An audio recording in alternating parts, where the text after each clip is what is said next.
This is Optimal Living Daily, episode 2170, 6 Things I Wish I Knew the Day I Started Berklee, by Sivers of Sivers, that's Sive.rs. And I'm your narrator, Justin Malik, the guy that reads blogs or articles to you every single day of the year. And today features an article from popular writer and speaker Derek Sivers. So let's get right to it as we optimize your life.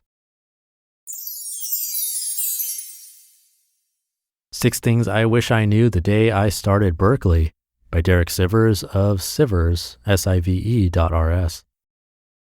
Number 1, focus, disconnect, do not be distracted. My favorite part of the movies is the training sequence, where a young Bruce Wayne, Neo, or Kung Fu Panda goes to a remote location to be trained relentlessly, non-stop, past all breaking points until they emerge as a master. The next few years can be your training sequence if you focus. Unfortunately, you're not in Siberia. You're surrounded by distractions. You're surrounded by cool, tempting people, hanging out casually, telling you to relax. But the casual ones end up having casual talent and merely casual lives. Looking back, my only Berklee classmates that got successful were the ones who were fiercely focused, determined, and undistractable. While you're here, presidents will change, the world will change, and the media will try to convince you how important it all is. But it's not. None of it matters to you now. You are being tested. Your enemy is distraction. Stay offline. Shut off your computer. Stay in the shed.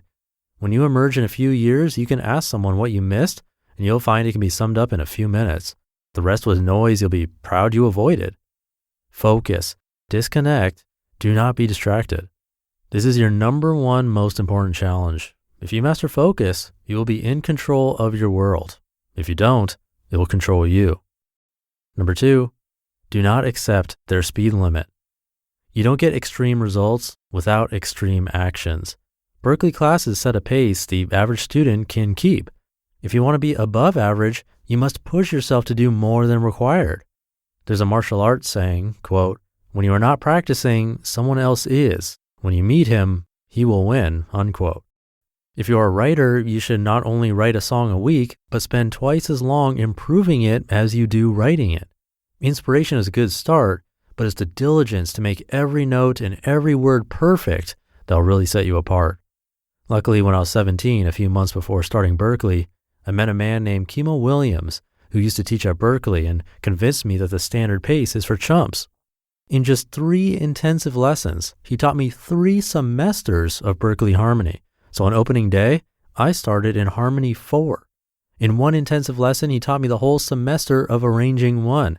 Then I learned I could buy the book for a course I wasn't enrolled in and do all the examples myself without even needing to attend the class.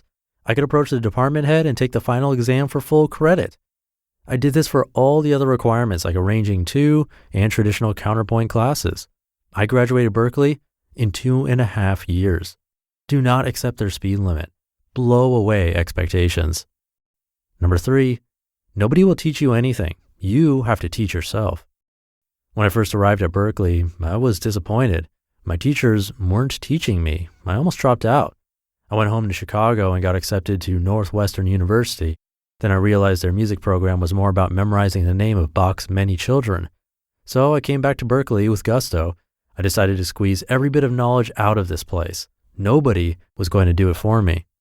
Do not expect the teachers to teach you. They will present some information to you, but it's entirely 100% up to you to either make the most of it or waste your time here and go home and get a normal dumb job. Berklee is like a library. Everything you need to know is here for the taking. It's the best possible environment for you to master your music.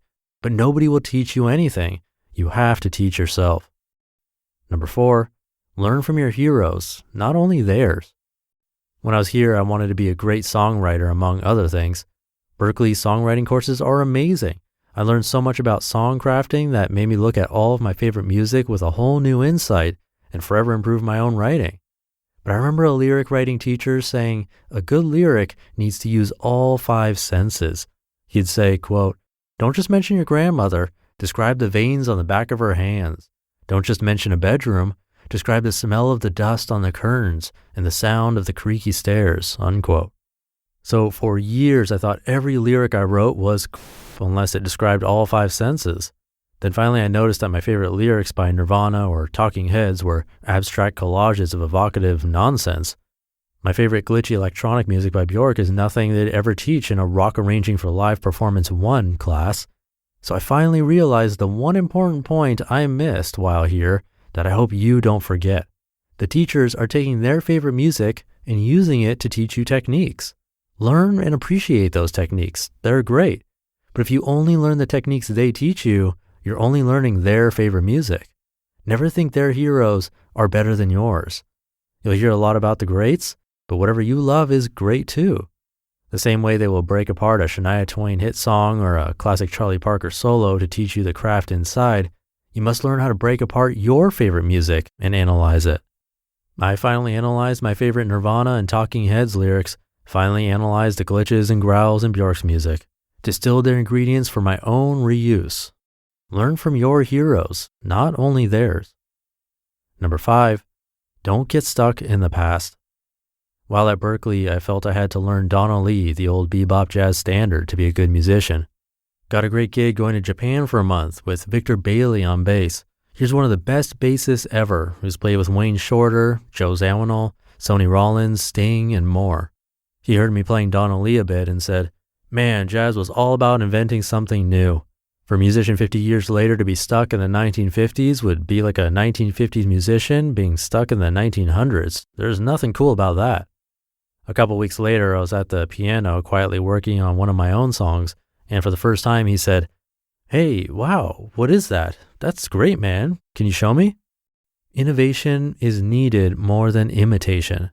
Don't get stuck in the past. Number 6, when done, be valuable. While you're here, stay locked in the shed. Enjoy this wonderful isolation with no responsibility but to improve yourself. But when you leave here, head to the business aisle of the bookstore and start reading a book a week about entrepreneurial things like marketing. Never underestimate the importance of making money making music. Let go of any weird taboos you have about it.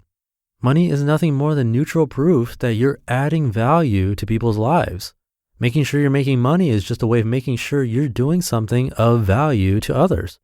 Remember that this usually comes from doing the things that most people don't do. For example, how much does the world pay people to play video games? Nothing, because everyone does it. How much does the world pay people to make video games? A ton, because very few can do it and lots of people want it. Be one of the few that is clever enough to make money making music instead of pretending it doesn't matter. Be one of the few that has the guts to do something shocking. Be one of the few that takes your lessons here as a starting point and pushes yourself to do more with what you learn. Be one of the few that knows how to help yourself instead of expecting for others to do it for you. Be one of the few that does much more than is required. And most importantly, be one of the few that stays in the shed to practice while everyone else is surfing the net, flirting on Facebook, and watching TV. You just listened to the post titled 6 Things I Wish I Knew the Day I Started Berklee by Derek Sivers of Sivers. That's Sive.rs. He has a YouTube video with his performance of the speech on this post. I purposely didn't watch it yet because I didn't want it to influence how I read it. I have it linked in this episode's description and at oldpodcast.com, but I do know he has a much different voice than mine. But I'll keep this short for the Friday episode. So with that, thank you for being here, and I'll see you tomorrow over the weekend where your optimal life awaits.